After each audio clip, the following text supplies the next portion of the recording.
You're watching the Newshour Washington DC edition with Arnab Goswami.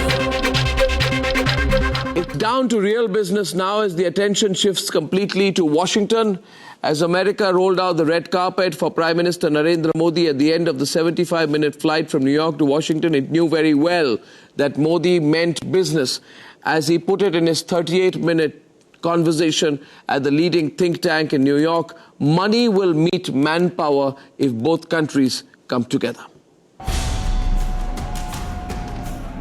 He is in Washington on a presidential invite.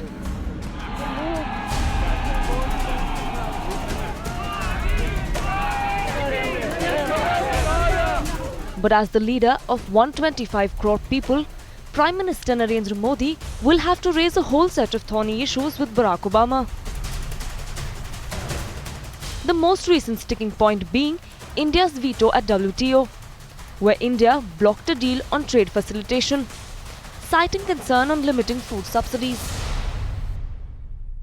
As I see the past 5 years, things have gone on a slope that would negatively slope from an investment point of view. But now, I mean, everybody's full of hope. But it's only 100 days for Mr. Modi, so we'll see. The pace of change is. Also on Modi's mind will be US visa restrictions on Indian IT workers that have put Indian IT firms at a distinct disadvantage. The nuclear deal too is stuck in a limbo ever since the United States began protesting against India's liability clause. We salute India's long history as a leading contributor to United Nations peacekeeping missions. And we welcome India as it prepares to take its seat on the United Nations Security Council. Even that promise made by Barack Obama on a permanent UNSC seat for India is far from being fulfilled.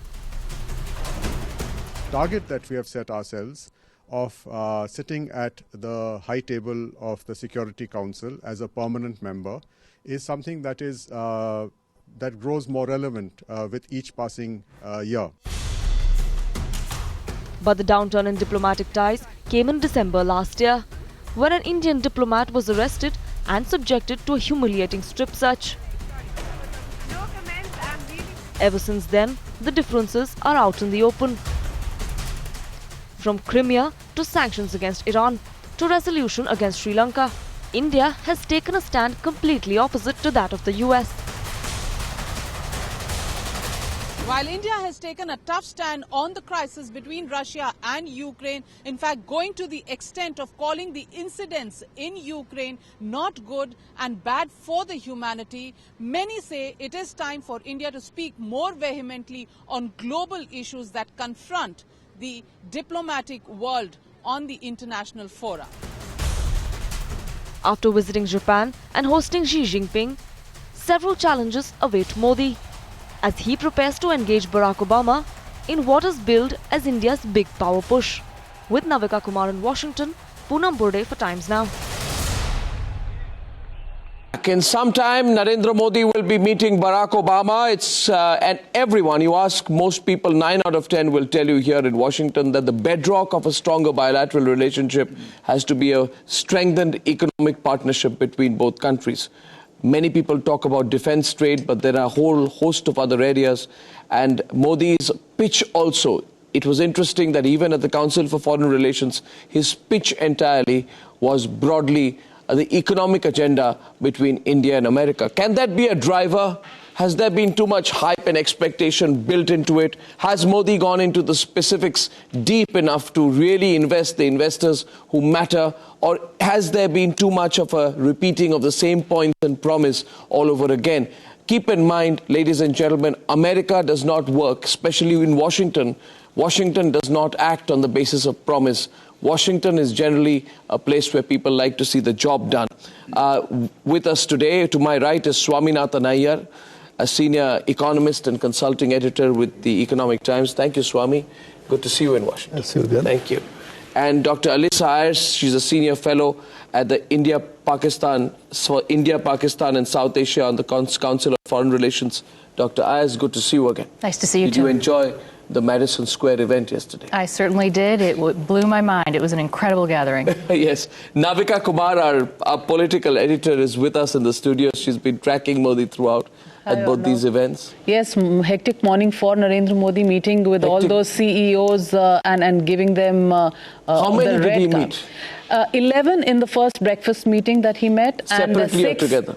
11 were together, and after that there were 6 one-on-ones with the bigger guys. So in all, 17 CEOs is what he met in New York. That's even before he's come down to Washington, D.C. And in Washington, D.C. tomorrow, of course, he's at the reception of the US IBC, where there are going to be a lot more CEOs and a closed-door meeting. And he's even addressing those CEOs tomorrow in Washington, D.C. So he is wooing them. But does he have the real infrastructure to actually offer to them at this moment, or is it just atmospherics? That's the matter of debate. You know, someone told me this, that there has been so much sizzle that now we really want a steak. So I thought that was very well put. Typical American style, lot of sizzle. Where's the steak? Caffey Norman is a partner with Squire, Patton, Boggs. He's a lawyer. Thank you very much, Caffey. Since you're close to me, I'll shake your hand. And Dr. Nandini Tandon, she's an entrepreneur and venture capitalist at Silicon Valley. Thank you very much, Dr. Pleasure Tandon. being here. Thank you. Okay, Dr. Tandon, where should he start? What do you think is going to be the bedrock of the talks which on the economic agenda? Do you think there is too much sizzle, too little steak, too much razzmatazz, too much glamour, but no specifics yet? You know, anytime you're launching any partnership, sizzle doesn't hurt. Sizzle doesn't hurt? No, I don't think sizzle hurt. I think it's important to take the time to woo each other, to have that trust building, to have some momentum in the partnership. So I think sizzle is good. So far, you do have the steak at the end. Yeah. But if you only have sizzle, that's not positive. But I think sizzle is important right now, because for the longest time, there has been not much going on between US and India that we can talk about. I think Alyssa and I were talking earlier, there has been in the backdrop, there's been a lot of attempts that have been happening, and a lot of focus has been happening to make things, to take them forward, but not anything concrete that we can say in the last few years that we can report back. So I think now there's a new relationship coming together. It's important for them to look each other in the eye, to have trust. Right. And also, I think from an American citizen's perspective, it's very important that this relationship start on the note of what we can do for each other, what we can do with each other, and what we can do not only for the oldest and the largest democracy, but given the fact that the two democracies are so powerful. That's all right. That's all general talk. Let's get very specific. So, what can America give us vis-a-vis outsourcing? Vis-a-vis, for example, Mr. Norman, on the visa issues, vis-a-vis intellectual property rights, especially in the pharmaceutical industry. When will Modi speak about them in public? Because for every concession that we actually give, we must also be seeking something. Modi hasn't been speaking too many specifics. Well, Washington, as everyone knows, the relations are not good between the parties. There's lots of partisanship, but there are things that this administration can do and should do.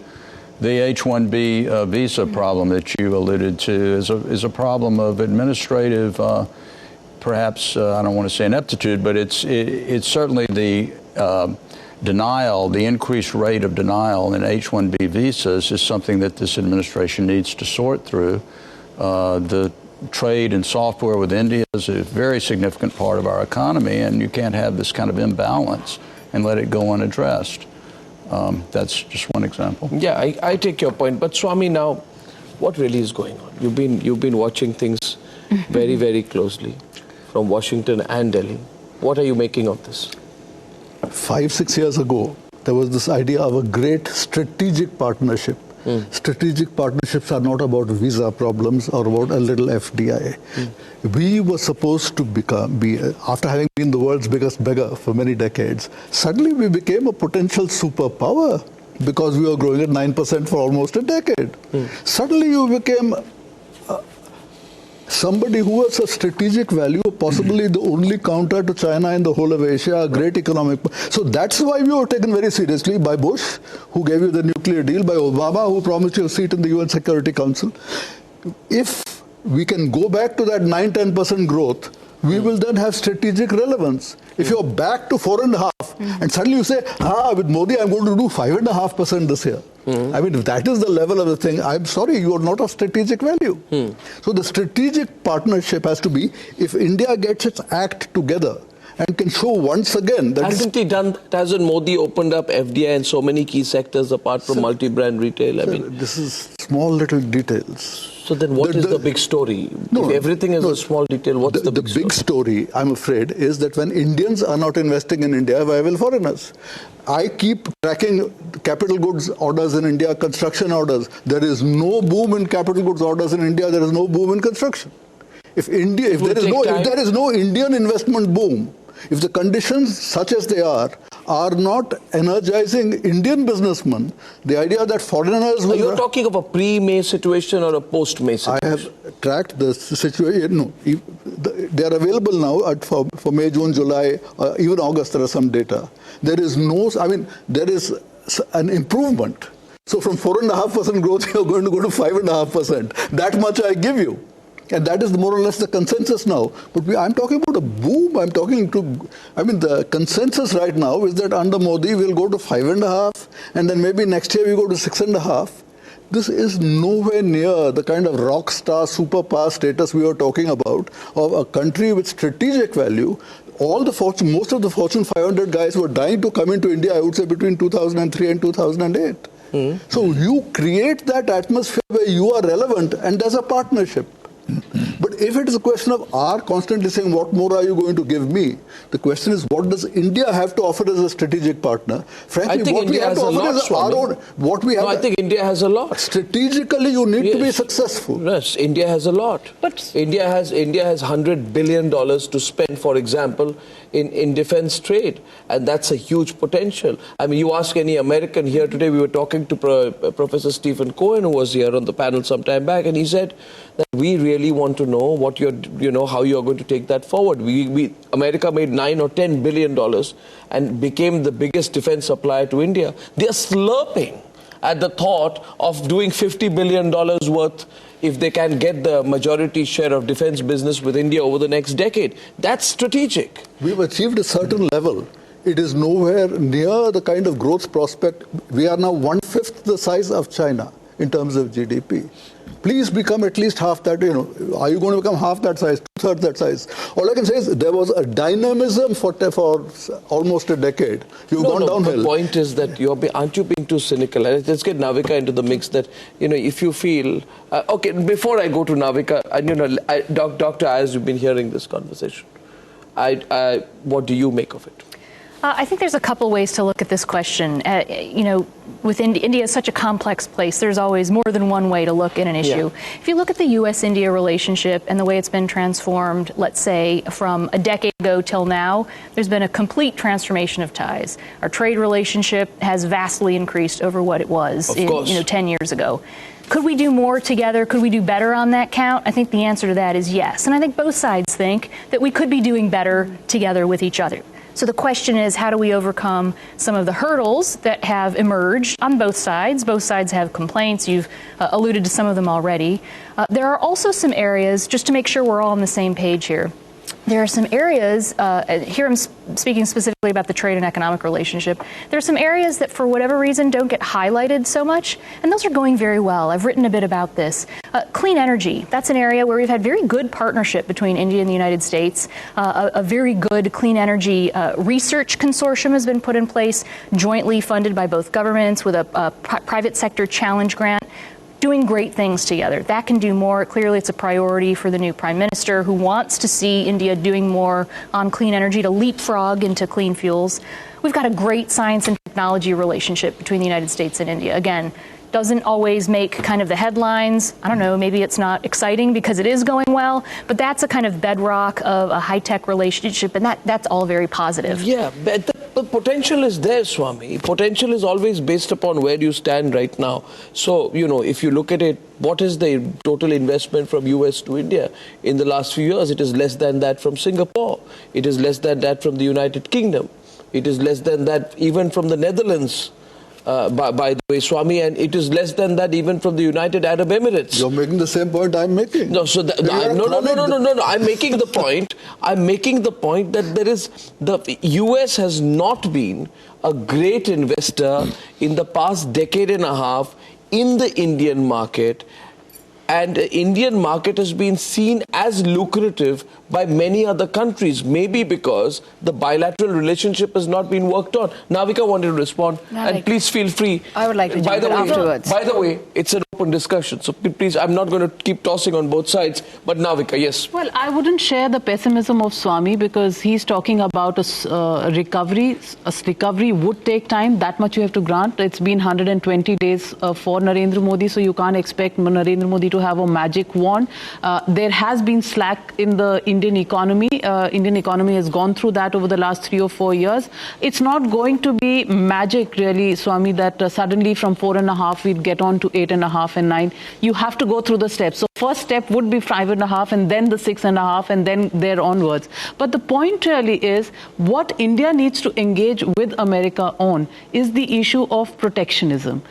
On one hand, America is acting protectionist when it comes to outsourcing, when it comes to software export from India. On the other hand, when India takes a stand on protectionism in WTO about subsidies and farm subsidies and these issues, the Americans, pile on onto India. So it is these issues which really need to be resolved. And really, the starting off point for Narendra Modi today was to actually show that we are back in business. There may have been bad events in India as far as retrospective taxation is concerned or pending legislation. So, there is no magic wand. But the intent is there now to come back. No, there is no magic wand. I think there were views from this side of the table. Right. I mean, there is no magic wand that Modi can wave in 4 months that he's been in power.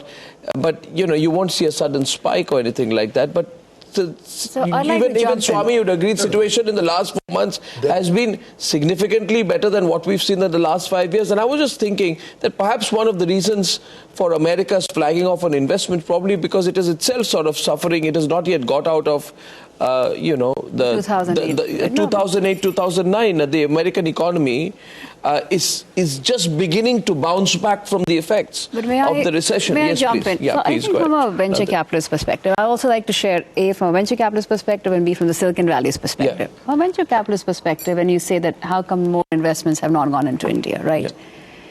The scaffolding has to be such that we feel welcome to come in. It's very important. The red tape is there, things don't move, the governance is not strong, the list goes on.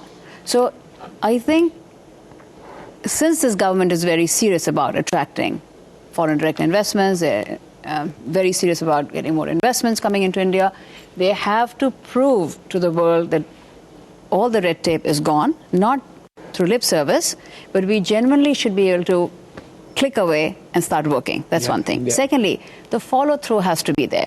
Just because somebody came and made an announcement that this is going to work, I think if you don't have depth in the team, and if you don't have follow-through from the team, then I think it's not going to work. I agree with you on that. That's the concern. But at the same time, which is going to be the starting point, Mr. Norman, as far as India is concerned? He's been making the point at Madison Square at the CFR that I'm going to be cutting down on the red tape. I'm going to get the ease of business, doing business in India. I'm going to make it far more convenient. And I think many people feel, and Swami has a point there, that many people feel it is fairly unfortunate because as the trend goes, a bulk of Indian big investors are more interested in pumping in their money into the United States through foreign direct investment. What Modi is trying to do is try and reverse that trend by wooing Americans to invest in India through this Make in India campaign and other campaigns. What in your view are the things that he's going to have to do as a follow-through? It's good that you've got the man in place who is from the right region. He's a Gujarati. He's a businessman. He knows how to make things work. But if you want people to invest in India, clearly the system has to be there. The infrastructure has to be there. There's no way to force Americans or anyone else to invest there. And in terms of laws and legislation, in your view? The laws, in many cases, need to be revised. There's a lot of red tape in India. There's a lot here, but there's a lot more in India. Yeah, so he's yes. The Doing Business series how difficult it is in India. One of the worst countries for starting business. I think we were 135th out of to getting a construction permit. I think the 5th worst in the whole world. So you don't believe Modi can deliver on his promise where he says, I'll make it single window clearance? Many of these are state government level. That's the point I'm making. Right. Getting a construction permit, Modi might want to give it. He can't give it. If you want to have a quick resolution of bankruptcy, that's a court issue. No, but Mr. Swami, you maintained in the past that economic times are not set by governments, prime minister or presidents. They are set by businessmen and on-ground realities on both sides. Now, I want to understand from you, since you are being fairly cynical, how much of a role can Narendra Modi, in your view, play in fostering people-to-people business relations between India and the US? How much does a commitment, for example, Swami, on paper translate into an on-ground investment? Or do you think that a positive sentiment, do you feel that, what are people talking about today? Positive sentiment. Do you believe that positive sentiment and the posturing of Narendra Modi, the Make in India campaign, is completely irrelevant to the realities on the ground?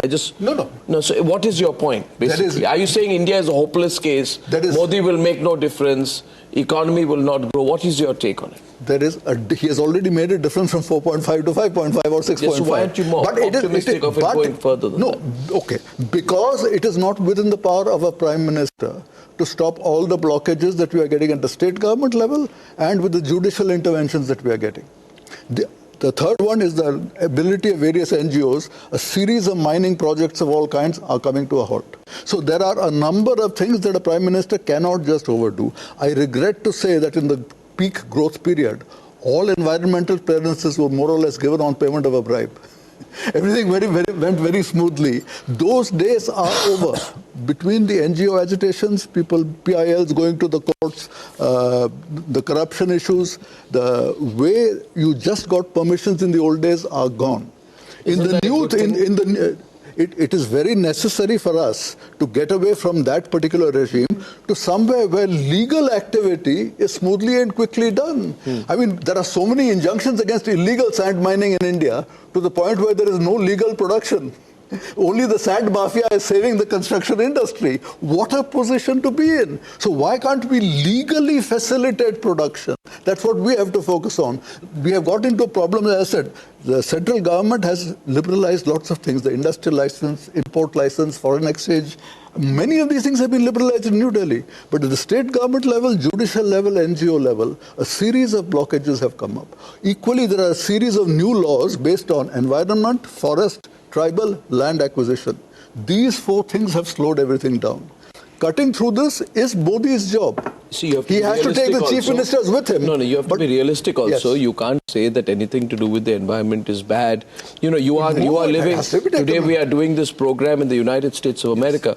And let me tell you, Swami, environmental activism is born and bred and spawned and encouraged by the United States of America. So it will be a little ironical, for us to criticize the very things in America, in India, which America says it upholds so dear to its heart. And tomorrow one could reverse that argument to say that human rights is a terrible thing, whereas the script of human rights used for tactical diplomatic reasons was also written in America. I'm an environmentalist. I say that but you just said that polluters in jail. The idea that I block all new projects, but I don't do anything about the existing polluters. That is the outrageous state of affairs.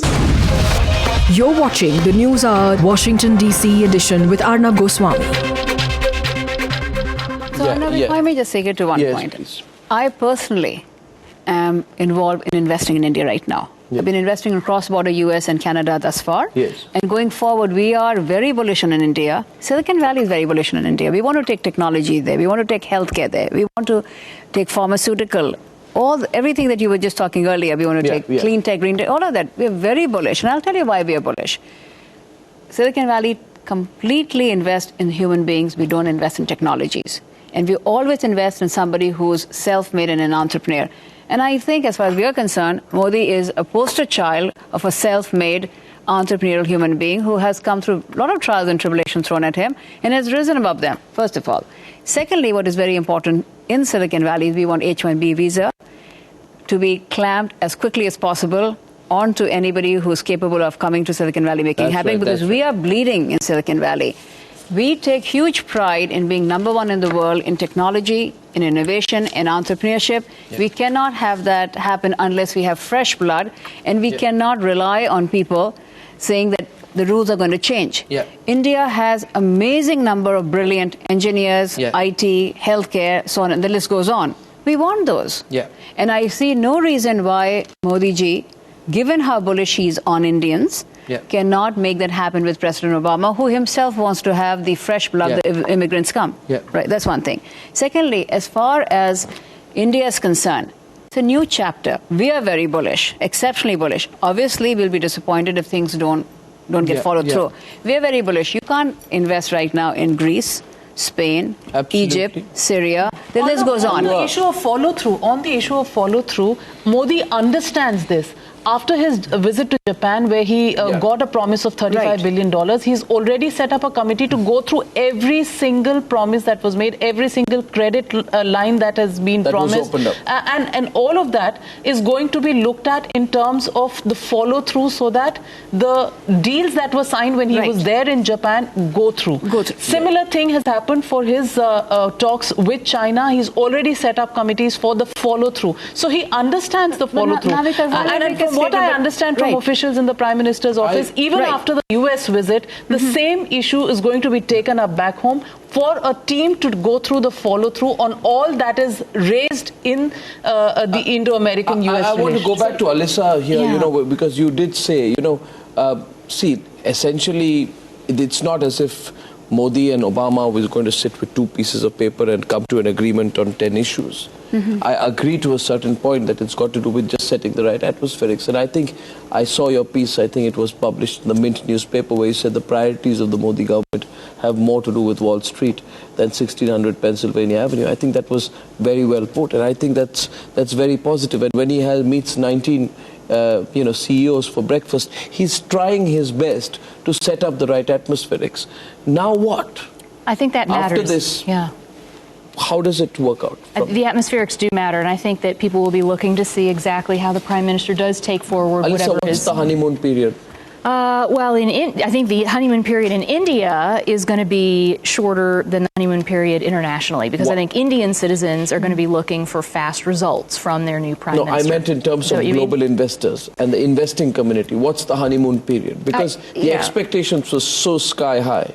And a lot of the big private equity investors and others were clinging on to the hope that Modi would come, if for nothing else than to manage the perception that India still has hope in the future after what the Manmohan Singh government took the country through. So in that sense, how much time would Modi have? The honeymoon is not going to last forever. That's why people are going to be looking to see exactly what the follow-through is. 1 year?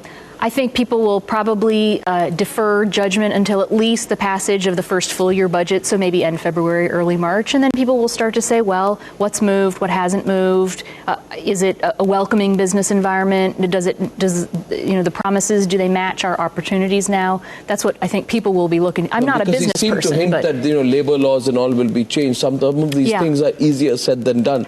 There are strong political lobbies, including those within the political groups close to the BJP, which will not allow many of these things to happen. So Modi has to, for him to walk the talk. And the needle has moved. I mean, as of yesterday, when we were in Madison Square Garden, the last statement he's made, you land in India and you get visa. That's a huge. That is huge. That is huge, Arnab. That's sizzle. It's not the sizzle. No, it's not sizzle. It's absolutely not sizzle. Getting visas is hard. For American citizens, it's a huge thing. This way, a honeymoon is normally not in phases. But with the political honeymoon, I think Alyssa is absolutely right in saying the Indians will expect results faster because foreigners will be a little more patient. I would say in India, if within 6 months, which is, the budget time, if we don't have concrete results, there will be stirrings of, something is going wrong. I think foreigners will not only... There will still be time to fix it. But there have been so many promises made, whether it's labor, whether it's projects being cleared. The problem is that Chidambaram had given the same thing back in 2012 when he was called. They cleared 6 lakh crore worth of projects and nothing happened on the ground. Yeah. But I would like to say it's not that the foreigners are going to be patient. Foreigners will not be patient. They're going to be cautious. The real thing now is that it's not enough to just say government has cleared. No. There requires to be something more structurally. Yeah. And I said these are these additional levels. I get a feeling, Swami, you know the Americans better. You worked here and you've dealt with them for a long time. But Modi, at least on paper, brought back a significant amount of investment from his meetings in Japan. Yes, and also his meetings with the Chinese President Xi Jinping. And there's a feeling that, Americans are not like that. The Americans don't put money on the plate, that they're a very different ball game. They will not invest on promise, and Americans may not take the plunge vis-a-vis India when the Indian economy is just growing at just above, okay, you've gone up by 1%, but just above 5%. So I don't know whether America would want to come in at this stage making some strong concrete investments, or whether the investments will happen, or whether they will have a cautious approach before engaging at that level. What do you think? What's your take? Okay. Go ahead. No, what's your take? Well, I don't know that I never understood that Americans were that different as entrepreneurs and waiting for a situation to be stabilized. I mean, the big companies obviously are going to require sufficiently clear rule of law in both the national and the state level that nobody's going to commit to large projects without the ability to repatriate their investment. But I think India is, developing and hopefully will get to a point soon where that's not so much of an issue. Yeah. Arnab, can I just jump in? I just wanted to jump in. I think we need to distinguish the way the economics of foreign investment work in the United States versus the way major deals work with Japan and China internationally. Please. China and Japan, as you've seen with the recent conversations with India, have a much stronger ability to do state-directed investment. Japan uses its overseas development assistance in very large dollar amounts to further some of its strategic relationships around the world. China does the same kind of thing. The U.S. government has, a regulatory approach to the private sector, not a kind of playing in the private sector approach. So what the U.S. government will do is quite different. We have a couple tools in the U.S. government policy toolbox that can help support foreign investment. For example, the U.S. Exim Bank that can help provide risk insurance or some export promotion support. We have the Overseas Private Investment Corporation that can do risk insurance to make overseas investment a little bit less risky. But that's very different from having a government fund, for example, that can say, we are going to do $35 billion over 5 years in X country. So that's why it's so important what the private sector will be hearing from the Prime Minister. That's why Modi's engagement. So why then aren't you disagreeing with Swami? Your positions seem to be completely contrary to those of Swami, but you've not really taken him on. Well, I don't think we really disagree, actually. I think I try to be optimistic, although I also agree that there have been challenges between the United States and India economically, and some of those are pretty difficult issues that will take some sorting out. But ultimately, the investment question and the big dollar amounts of investment, that's going to come, that's individual companies saying, hey, this works for our business model. The reason I'm asking this question, and Swami is well aware of the context, is because in India, there is a growing impatience to see the graph turn back. You're aware of it. And this is not just in terms of, whether people, their incomes rise, employments rise. You've talked about achhe din, aane wale hain. That basically means times and things are going to change. So I don't know how much time one has. I think, I would say we have, say, up to a year. Okay. But as far as the American investment is concerned, please remember, America is already in a post-industrial phase. This country is not basically in the manufacturing thing which Modi wants to talk about. Manufacturing has massively gone to China. Even Japan is getting into post. The Koreans are closer to that, which is why the Koreans have invested more aggressively than the Japanese in India, right? And if you are looking at the post-industrial phase, what is the investments you're talking about? You're talking about banks, you're talking about financial institutions, you're talking about R&D, you're talking about pharmaceuticals. In many of these things, India is not a conducive place. We are not dying to attract the American pharmaceutical companies, given our IPR laws, we are not dying to attract the financiers, not at all. I mean, even we won't allow anybody majority control. Even if they have bringing a large number of shares, there was a cap on the voting power. There's a cap on insurance. So when you say if America is post-industrial, are you appealing to those kinds of companies? And the answer is we are not. So if Modi says make in India, the manufacturing... You think this whole marketing of make in India is too premature? Do you think it's more of an advertising gimmick at this stage? No, it's important, but the fellows who are good in manufacturing right now, I mean China, Korea... Do you feel he's rushed into selling make in India for the international community? Navika? Not at all. No? I think he realizes that manufacturing sector revival is important for India in terms of creating employment. That's the kind of employment the Indians are looking for. So he is looking for setting up industry in India and resolving the employment issue. But I tend to agree with Swami. Just look at the number of CEOs who met him from the financial sector alone today. KKR, Goldman Sachs, BlackRock, MasterCard, Citigroup, Warburg Pincus, all of them big financial companies. And what are they looking for? They're looking for insurance sector reforms, they're looking for pension sector reforms, they're looking for banking sector reforms. And all of these are legislations where both the Congress party and the BJP agree, but they haven't been able to get the legislations through. Now, whether not enough. That's not whether Modi can deliver on those legislations with the majority that he has, because this is the first time in 30 years that there is a clear majority of a political party, that is the kind of expectation. And I spoke to Ajay Banga of MasterCard, and I spoke to the BlackRock CEO, Mr. Flink. All of them talked about one thing: predictability in the economic policy, number one. And number two, key legislations, if they are passed, and financial sector reforms, if they take place, they are willing to look at India very seriously. But till that happens, it's still just a promise. It needs some delivery. Plus tax policy. Plus tax policy. No, but actually, where you made a commitment. That's where they say predictability in the policy. Where you made a commitment. Well, I think, my hunch is that Modi gets the message here.